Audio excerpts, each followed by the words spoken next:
Tegahkah kita di saat kita bisa berbuka dan sahur dengan leluasa di berbagai negeri kaum muslimin yang lain, saudara-saudara kita disiksa dan dianiaya.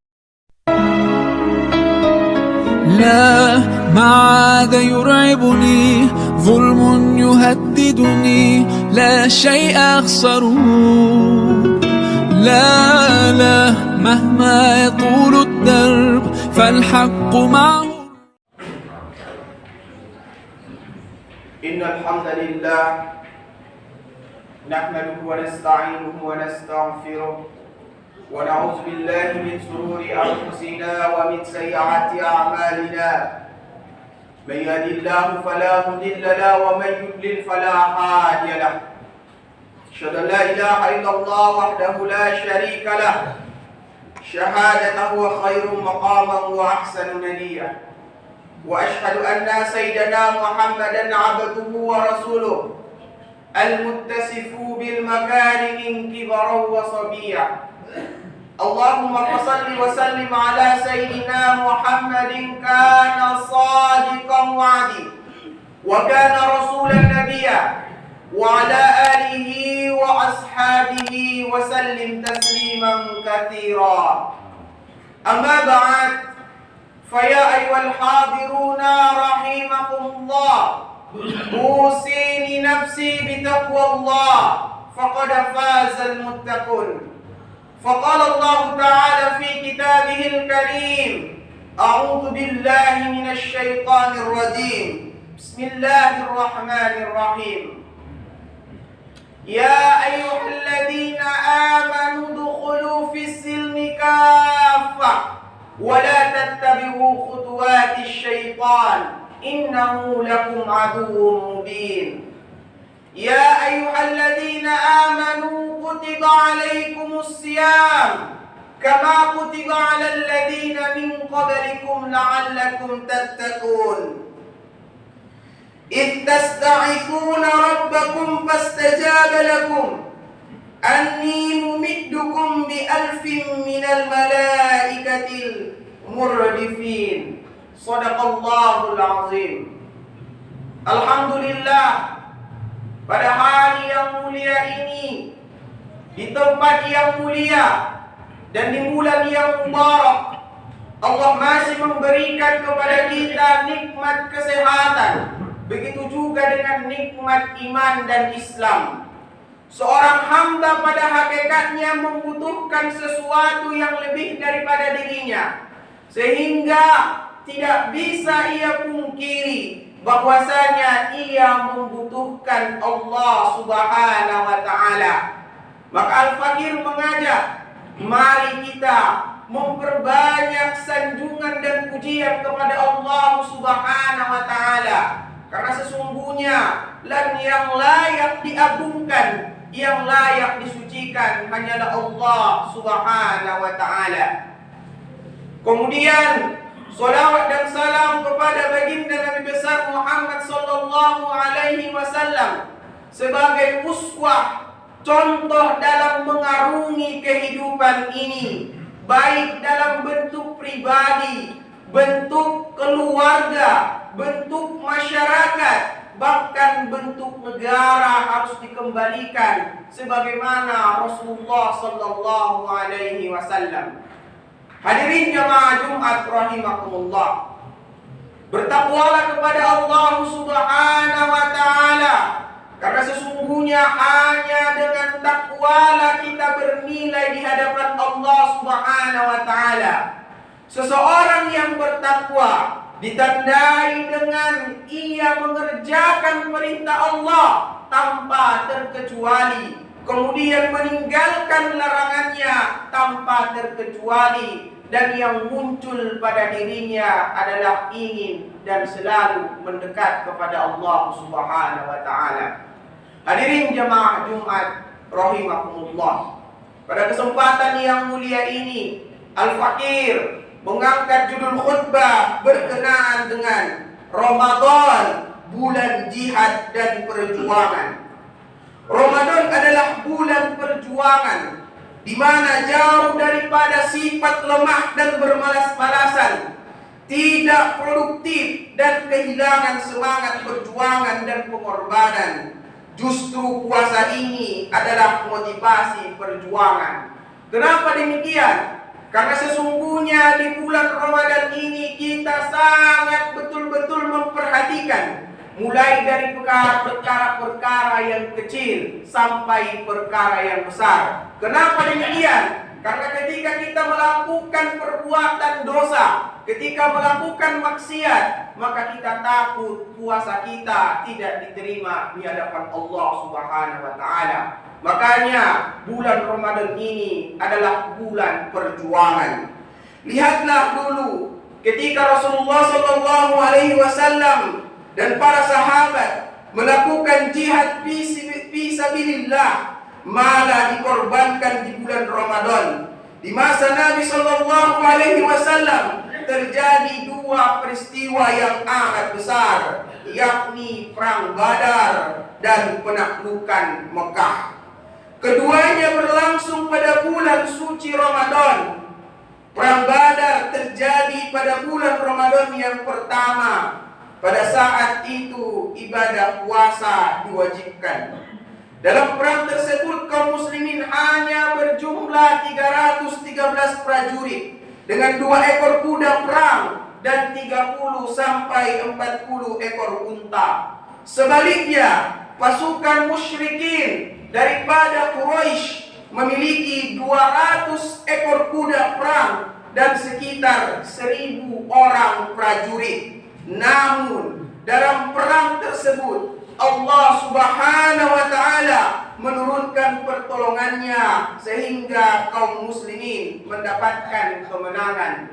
Sebagaimana Allah Subhanahu wa taala berfirman dalam Quran surah Al-Anfal ayat 9, ingatlah ketika kamu memohon pertolongan kepada Tuhanmu, lalu Dia memperkenankan bagimu. Sungguh aku mendatangkan bala tentara kepada kamu dengan 1000 malaikat yang datang berturut-turut. Al-Anfal ayat 9. Hadirin jamaah Jumat rahimakumullah.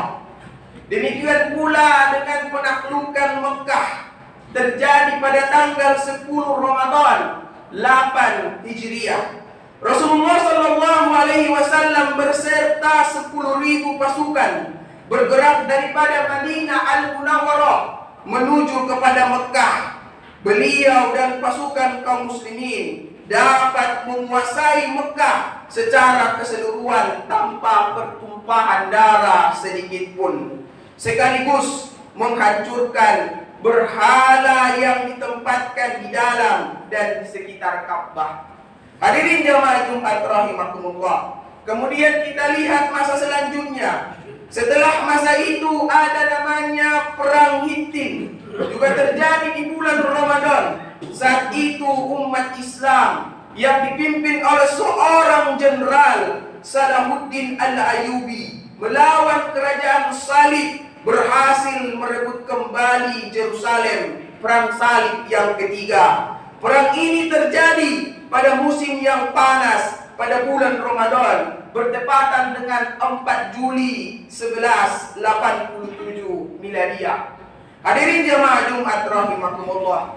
Itulah beberapa perjuangan-perjuangan yang dilakukan oleh orang-orang daripada kaum muslimin yang bertakwa, di mana mereka berperang ketika saat dalam keadaan menahan lapar dan dahaga. Tetapi ketika mereka menahan dan dahaga, kemudian menahan nafsu, maka disitulah turun pertolongan Allah Subhanahu wa taala. Hadirin jamaah Jumat rahimakumullah.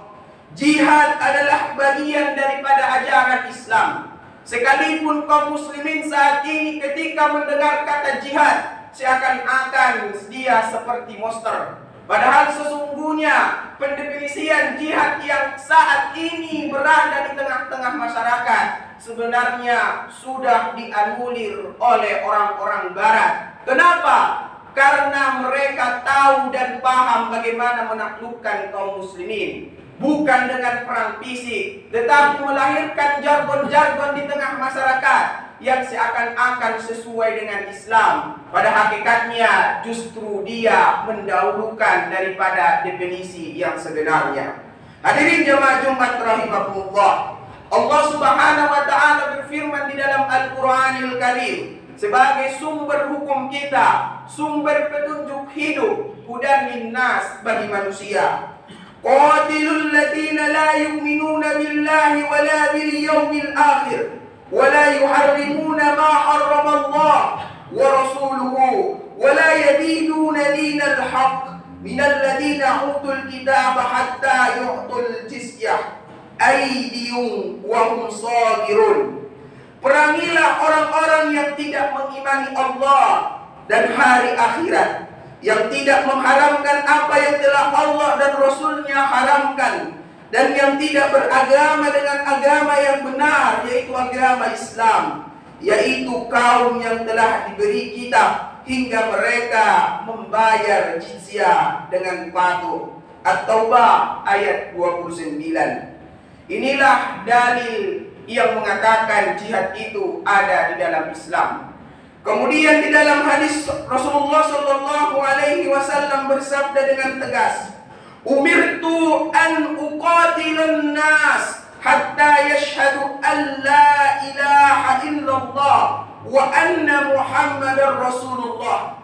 Aku perintahkan untuk memerangi manusia hingga mereka mengatakan la ilaha illallah Muhammadur Rasulullah. Hadis riwayat Al-Bukhari dan Muslim. Bahkan Nabi sallallahu alaihi wasallam menyebutkan jihad sebagai puncak daripada ajaran Islam. Ra'sul amril Islam wa amwaduhus salah wa dirwatu sanamihil jihad. Pokok daripada perkara agama adalah Islam, tiangnya adalah salat, dan puncaknya adalah jihad.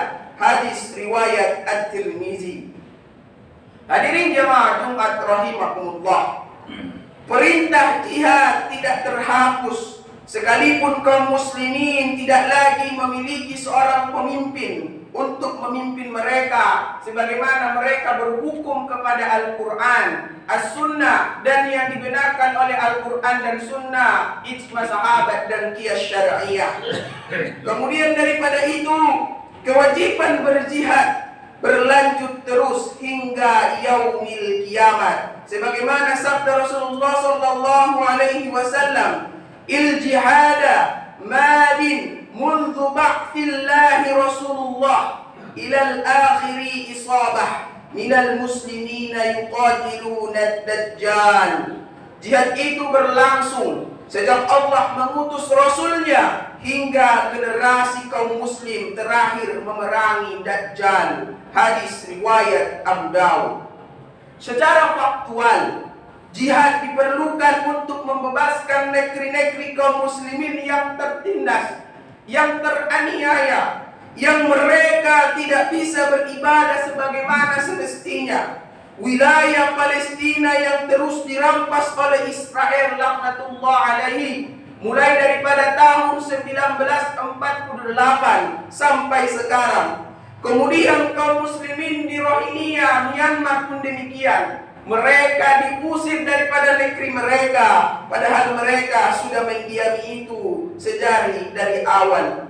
Kemudian di Cina pun demikian. Bagaimana kaum muslimin di sana diawasi, tidak diperbolehkan berpuasa. Kemudian mereka disodorkan dengan hal-hal yang diharamkan dengan Islam, seperti minum khamar dan makan babi.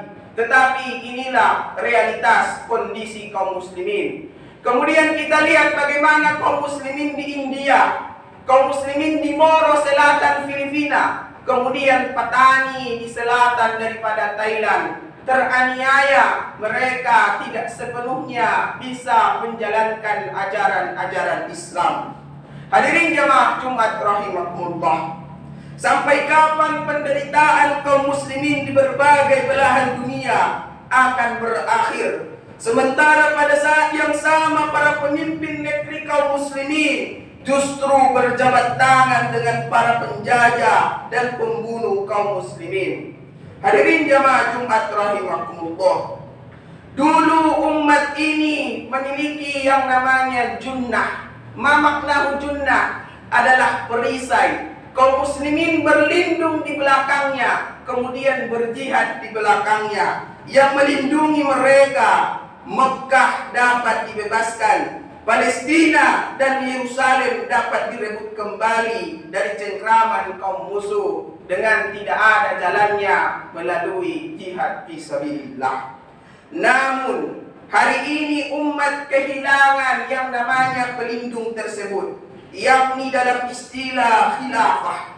Alhasil, umat membutuhkan pemimpin yang berfungsi sebagai junnah, perisai dan pelindung, sebagaimana yang disabdakan oleh Nabi sallallahu alaihi wasallam dalam sabdanya, "Innamal imamul junnah yuqatalu min waraihi wa yuttaqa bih." Sungguh imam atau khalifah adalah perisai dan pelindung. Orang-orang berperang di belakang dirinya dan menjadikan dia sebagai pelindung. Hadis riwayat Al-Bukhari.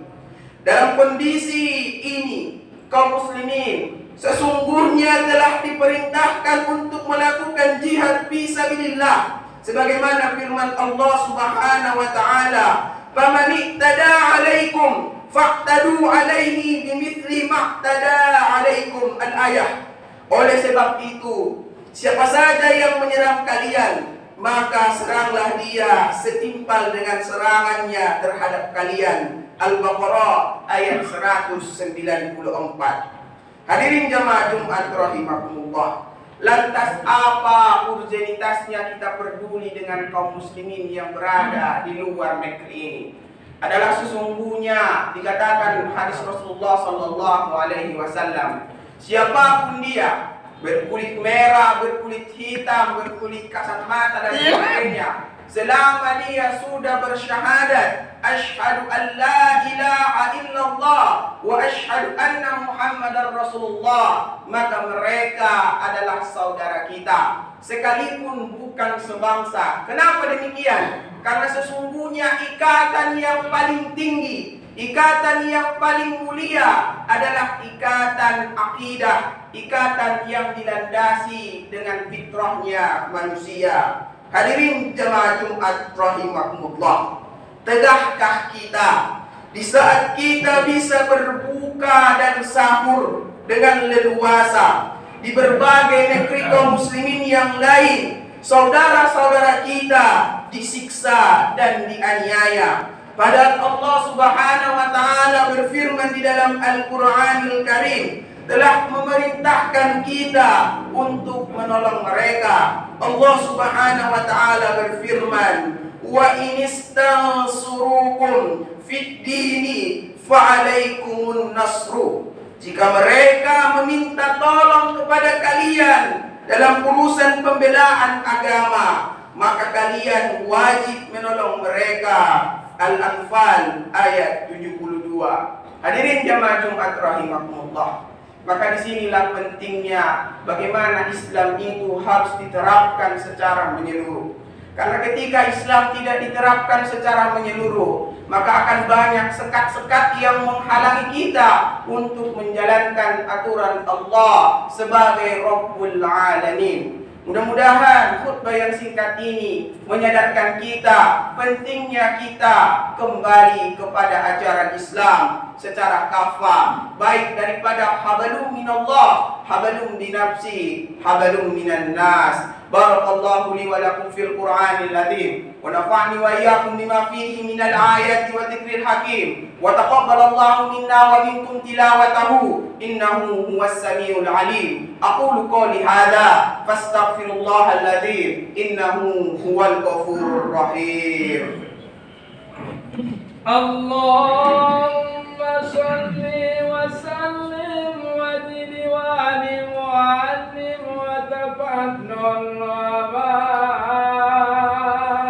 barik bi jalalika wa kamalika wa la hadaini wa barika sa'ila wa la jam wa imami tayyibata wa la ram wa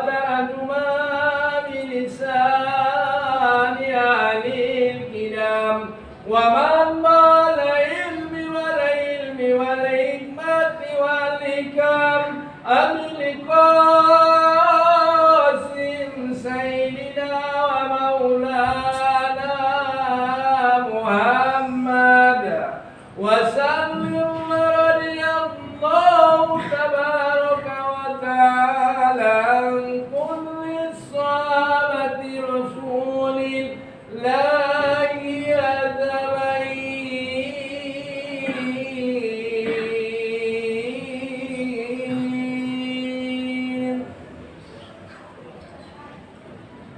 الحمد لله على إحسانه وشكره على توفيقه وامتنانه، وأشهد أن لا إله إلا الله وحده لا شريك له، وأشهد أن محمدا عبده ورسوله. اللهم صل على سيدنا محمد وعلى آل سيدنا محمد وعلى آله وأصحابه وسلم تسليما كثيرا. أما بعد، فيا أيها الناس اتقوا الله فيما أمر وانتهوا عما نهى، واعلموا أن الله أمركم بأمر بدأ فيه بنفسه وثنى بملائكته المسبحة بقدسه وقال تعالى: إن الله وملائكته يصلون على النبي يا أيها الذين آمنوا صلوا عليه وسلموا تسليما.